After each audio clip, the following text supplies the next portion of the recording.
Assalamualaikum warahmatullahi wabarakatuh. Saya di sini sebagai kelompok 7 ingin mempresentasikan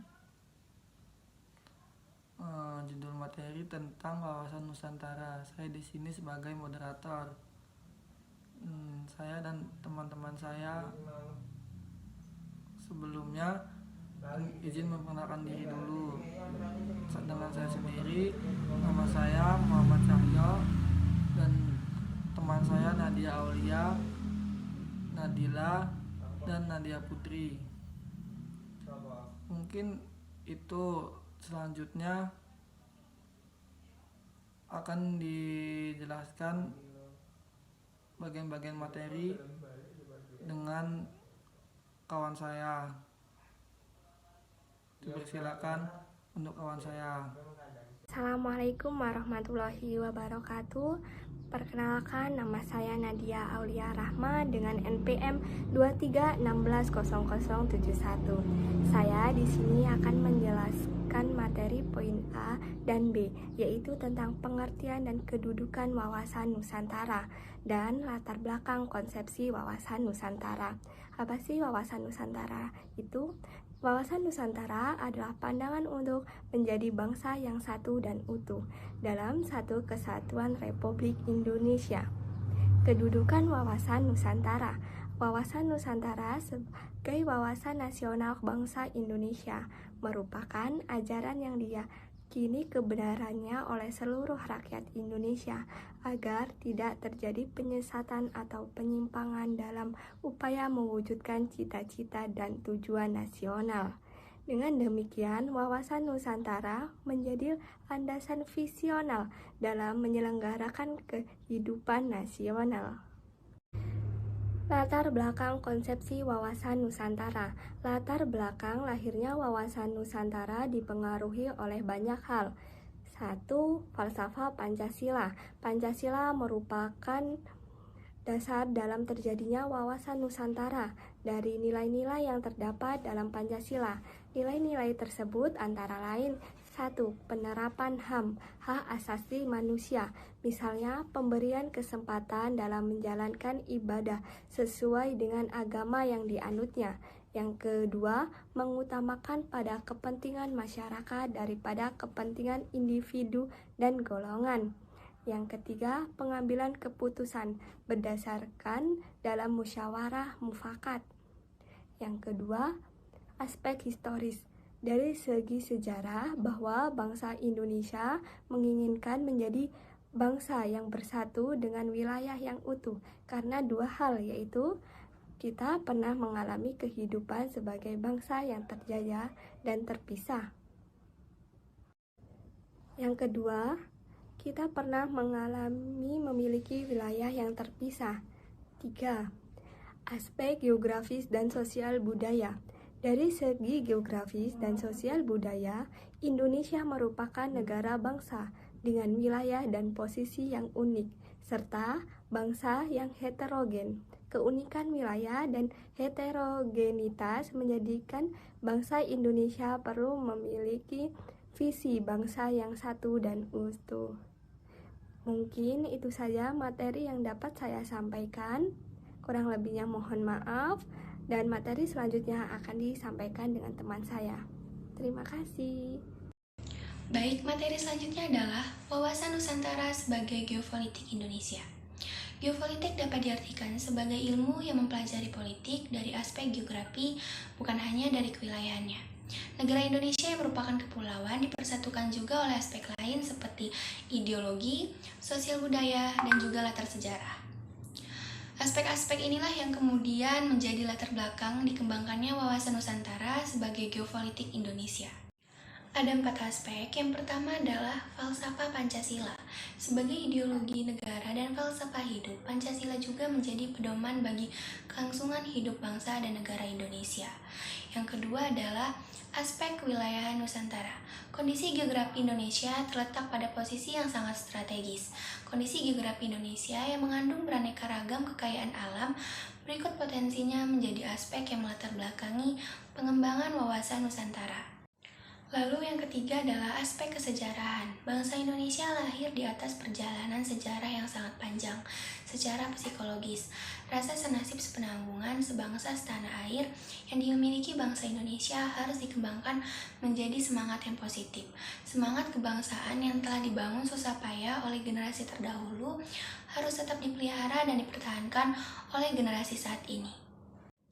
Lalu yang keempat adalah aspek sosial budaya. Wawasan Nusantara juga dikembangkan berdasarkan kondisi bangsa Indonesia yang terdiri dari beragam suku, budaya, adat, istiadat, agama, serta bahasa dan sistem masyarakat.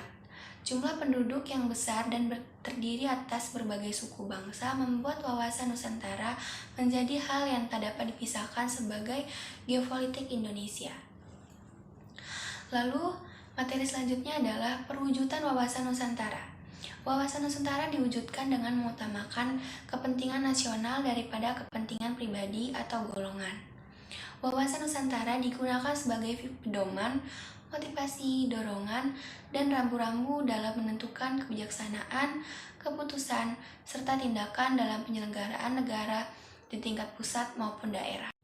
Lalu, implementasi dan contoh wawasan Nusantara dalam kehidupan berbangsa dan bernegara adalah yang pertama dalam kehidupan politik. Dalam kehidupan politik, setiap warga negara harus berperan dalam menciptakan iklim penyelenggaraan yang sehat dan dinamis. Lalu yang kedua adalah dalam kehidupan ekonomi. Dalam kehidupan ekonomi, setiap warga negara harus menciptakan sistem yang benar-benar menjamin pemenuhan dan peningkatan kesejahteraan rakyat secara adil. Lalu yang ketiga adalah dalam kehidupan sosial budaya. Dalam kehidupan sosial budaya, setiap warga negara harus menunjukkan keikhlasan sikap dan tindakan dalam menerima berbagai perbedaan yang ada di Indonesia. Lalu yang keempat adalah dalam kehidupan pertahanan dan keamanan. Dalam kehidupan pertahanan dan keamanan, setiap warga negara harus menumbuhkan rasa cinta bangsa dan tanah air. Hal ini dapat berimplikasi pada munculnya kesadaran dan sikap bela negara rakyat Indonesia. Saya Nadia Putri Apira. Saya akan membacakan materi bagian E tentang otonomi daerah di Indonesia. Otonomi daerah di Indonesia. Otonomi daerah adalah penyerahan wewenang kepada pemerintah pusat kepada pemerintah daerah. Prinsip-prinsip utama yang mengatur otonomi daerah di Indonesia sendiri ada asas desentralisasi, dekonsentrasi, dan tugas pembantuan. Tujuan penerapan otonomi daerah di Indonesia untuk demokratisasi sistem pemerintahan di daerah, mengurangi kesenjangan antar daerah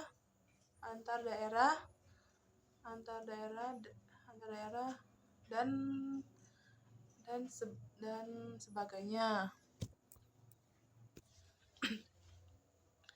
Contoh otonomi dalam selanjutnya itu contoh otonomi dalam bidang ekonomi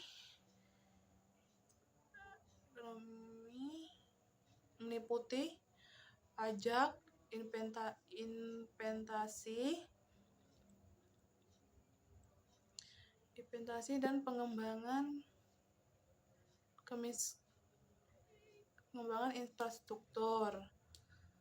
Bidang sosial mencakup pelayanan kesehatan, pemberdaya masyarakat, dan penanganan kemiskinan.